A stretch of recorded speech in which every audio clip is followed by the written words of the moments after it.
All right, welcome back, BPD family. It is me, Big Papa D, and we're back for another one. Today, for the first time on this channel, an artist that I've been looking to do, never got around to it, and that's none other than Samson.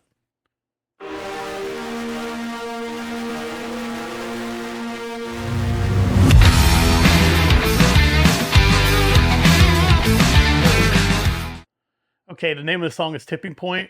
I have seen this all over YouTube. Other reactors reacted to it. I have not watched the reactions, but I see the headlines, and there's a lot of hype behind this. Let me pull the lyrics up here. So this is a 5-minute rap song, so he's got some things to say. So without any further ado, Samson with Tipping Point.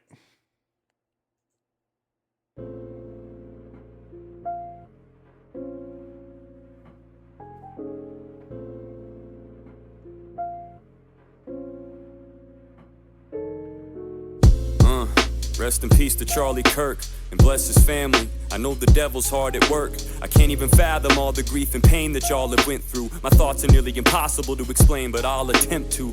I've already written like 5 intros, so many wasted paragraphs and revised pen strokes. There's just so many things I wanna say, and I don't wanna say I'm wrong. I don't know how many times I almost threw away this song. But I feel an obligation. I have a platform and people want my observation. This one is complicated, I go back and forth on it. The facts are distorted so much I'm half and half, I'm torn on it. Trying to grasp the scope of this, and so I'm asking if there's more to it. Reading way too much and end up actually just warping it. Too many voices echoing, reporting everything. How you supposed to comb through all these different passages and sort it? There's so What he said in the beginning. After this happened, I was the same way. I did a live just so I could talk to people because I didn't know how to feel. Obviously, the knee-jerk reactions, like he said, is for Charlie and his family and how horrible this is. And on my channel, I never wanted to do political stuff on my main channel. And I do have a talk channel now for that kind of stuff. But I started doing political stuff on my main channel because I had a platform. And I couldn't hold in this stuff. I had to say what was on my mind. Because, the only thing the evil needs to succeed is for good men to do nothing. And I can no longer not do anything. But like you said, there's so much conflicting crap out there. All the conspiracy theorists and all this kind of crap that are just throwing stuff out there. That's not helpful. It really isn't helpful because people will just say, oh, I know this is fact. You don't know shit is fact. You know absolutely nothing is fact. You're not there. You're not collecting evidence. You're not doing this or doing that. You don't know shit. So, that's just how it is. I mean, I hate that stuff. But I understand what Samson's talking about. Because, like I said, I pretty much felt the same way. I'm wrong. I don't know how many times I almost threw away this song. But I feel an obligation. I have a platform and people want my observation. Yeah. This one is complicated, I go back and forth on it. The facts are distorted so much I'm half and half, I'm torn on it. Trying to grasp the scope of this, and so I'm asking if there's more to it. Reading way too much and end up actually just warping it. Too many voices echoing, reporting everything. How you supposed to comb through all these different passages and sort it? There's so much information out there, it can make you feel like you don't know what's fake or real. Way too many Facebook reels. Shit, it's almost like it's done on purpose just to make us chase our tails. I wish someone would wake me up and offer me those matrix pills so I could see through all the tints in the facade. But I can't, so I feel like I should give this up to God, cause it's a lot and I could use some guidance. Cause I'm struggling, I got 2 different sides that are inside of me just tugging. Isn't it so screwed up now in this world? When you're on social media, you just know like half the crap you're seeing is bullshit. And I've gotten really good at knowing what the bullshit is. But a lot of people aren't that discerning. A lot of people see this crap. And now it's bled into even sports, where there'll just be fake fan sites and fake like football team sites that are just saying all kinds of nonsense. But it's basically every walk of life now, everything you see. Like I said, I'm pretty good at knowing what the bullshit is. Because a lot of times it just doesn't make any logical fucking sense. So it's pretty easy to wade through. But there's not idiots, but people that aren't super intelligent that literally believe everything they see. I spend an hour a day hopping onto my friends and stuff and saying, dude, that's not real. Like, you're embarrassed, you know, you might want to take that down. That's fake shit. But it's sad that it's just common now that, like, I don't want to say half the stuff you see on the internet's not real, but at least 30% for sure. All the tints in the facade, but I can't, so I feel like I should give this up to God, cause it's a lot and I could use some guidance, cause I'm struggling. I got two different sides that are inside of me just tugging. My heart tells me fuck these nasty individuals, so despicable, fucking trash, I bet they're miserable. Couldn't last in a debate, so they had to get physical. Got smashed verbally, so they resorted back to trigger pulls. All he did was talk, he debated, that was all. Never held a position in office or made any laws. He created an organization to display his faith. He sat right in front of your face and had conversations with y'all. He spoke. He never suspended your rights, never signed a single fucking bill that affected your life. What exactly did he do that directly impacted you? Instead of saying a couple of sentences that you disliked, y'all took a couple quotes out of their context and flipped it, cut out the important parts and conveniently left them missing. And even then it still didn't sound that aggressive shit. If you thought that was radical, then we got different definitions. No shit. And you go and compare him to George Floyd, cause he was a father too. Fucking oh boy, what a wild thing to say. I don't gotta even explain, it's two way different things. This shit is not even the same. And that's not even, there's a lot of people that go crazy on the George Floyd. Well, he's a piece of, you know, I won't go that. He was a dude that was at least assisted to death by overzealous police. And if you don't agree with that, I don't care. I mean, it's a fact. He had other instances, but he wasn't a good person. He just wasn't a good person. So comparing him to Charlie is just nonsense. Absolute freaking nonsense.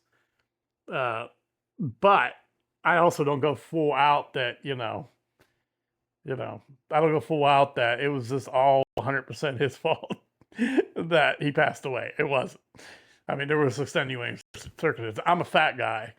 If somebody leaned on my neck for an extended period of time or tased me or threw me on the ground, I might die, but that's still not my fault. Well, it's kind of my fault, but it's not my fault at the same time. But that's the point. He's so nuanced. And that's the thing, too, where he's saying I'm caught between two things. And I think where he's going here is where I was at. I'm caught between just burn this sumbitch down and let's go get him.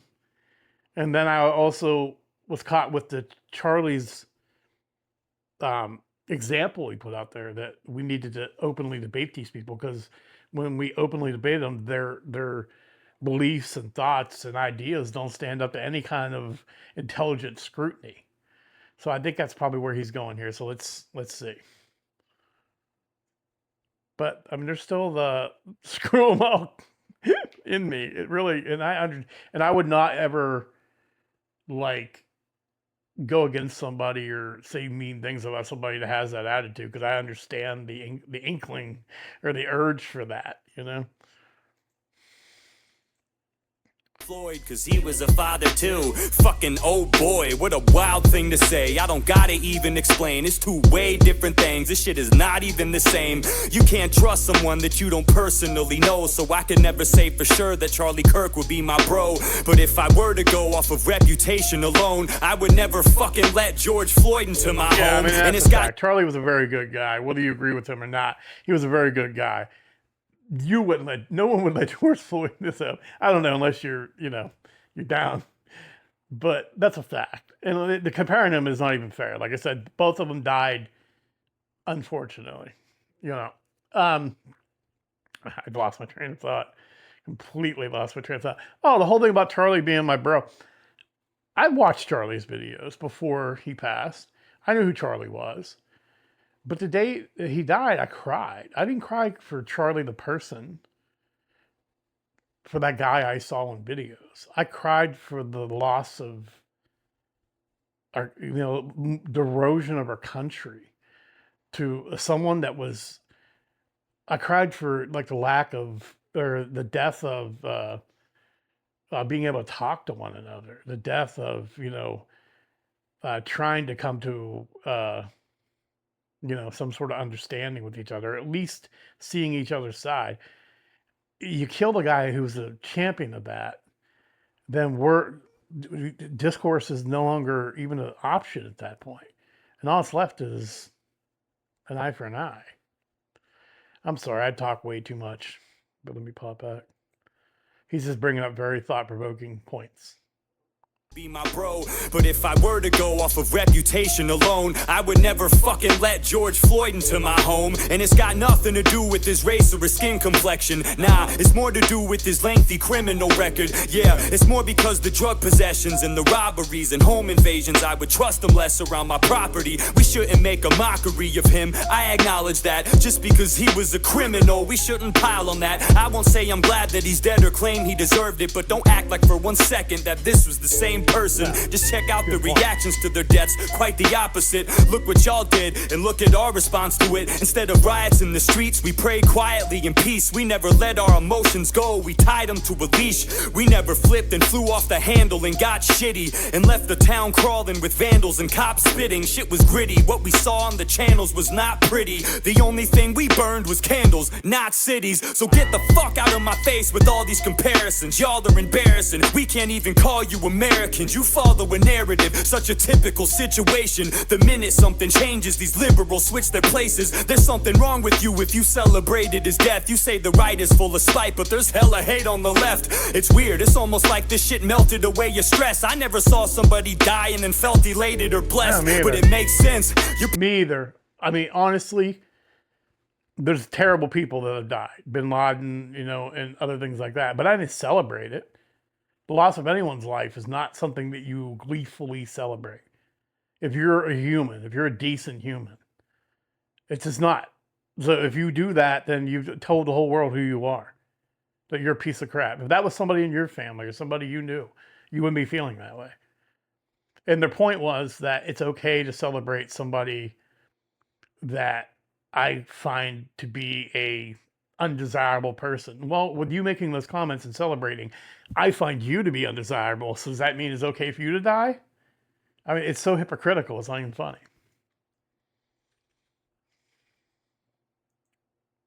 Is full of spite, but there's hella hate on the left. It's weird, it's almost like this shit melted away your stress. I never saw somebody die and then felt elated or blessed, but it makes sense. Your party's been stirring this shit. There's countless videos of politicians encouraging this. See, they rile up their base until they pile up their hatred. And now look, all of a sudden gun violence is their favorite. The minute Jimmy Kimmel got pulled from the air at night, the First Amendment became the left's most sacred, cherished right. Now no one should be punished for their words. It's so important. You're right. Imagine being murdered for it. You know, I feel like my music has been pretty moderate. I never lean too hard in one direction or the opposite. Yeah, it's obvious that I'm conservative, but watch my shit. I think I do a pretty good job at keeping my common sense. But lately I've been giving less of a fuck. I got a headache, I'm so fed up with the left and their stunts. From the messages they pump, a bunch of pedos peddling junk. I used to separate you, now I just think everyone sucks. I'll never be friends with you, ugh. Nah, fuck it, dog, I'm serious. Wow, he's in my head, dude. That's it. That is it. I mean, honestly, like I said, I got family members and friends that are Democrats. But if a big chunk of my party was creepy, just disturbed, just ilk of the earth, that are, I mean, they're pedophiles. They groom kids. No adult should ever talk to a 6-year-old about any kind of sex.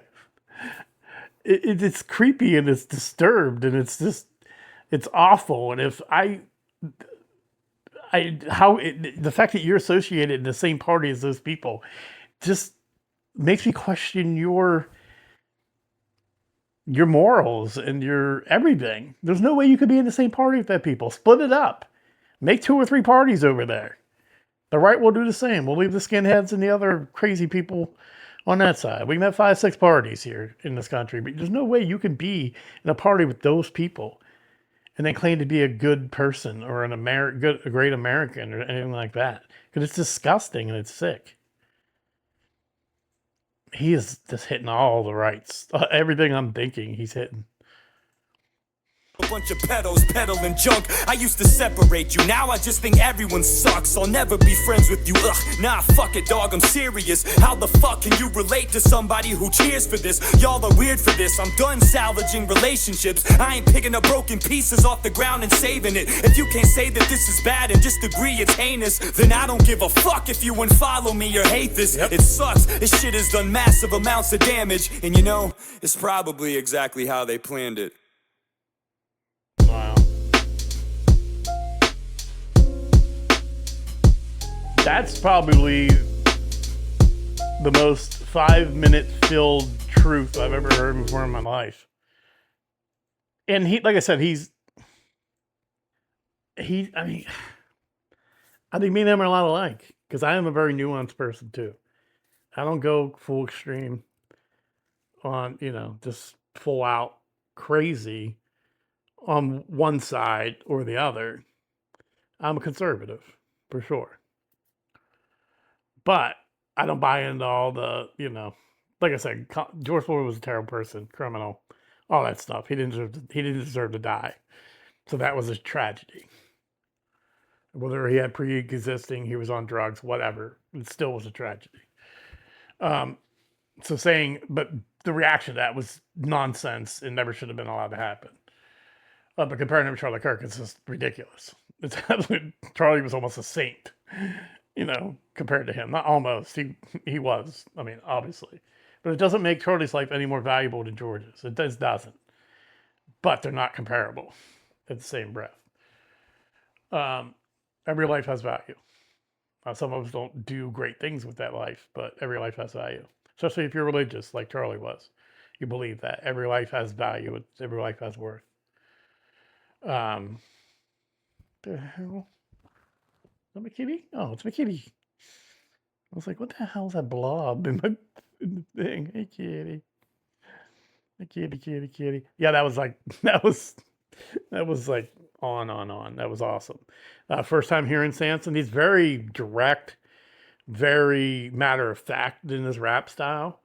I mean, it might have been the subject matter that made him that way. I don't know if that's how his normal flow is, but I liked it. And like I said, he got out every bit of truth that he needed to in that amount of time. 5 minutes seemed like 2 minutes because he was just spitting truth so much. All right, as always, our artist stuff will be in the description. Make sure you hop on over and like this video. Subscribe to Samson's YouTube channel. I'll have all the links to all his other socials on there. Make sure you show him all the love in the world. My stuff will be there too. I appreciate you. You will see me again. Peace and love.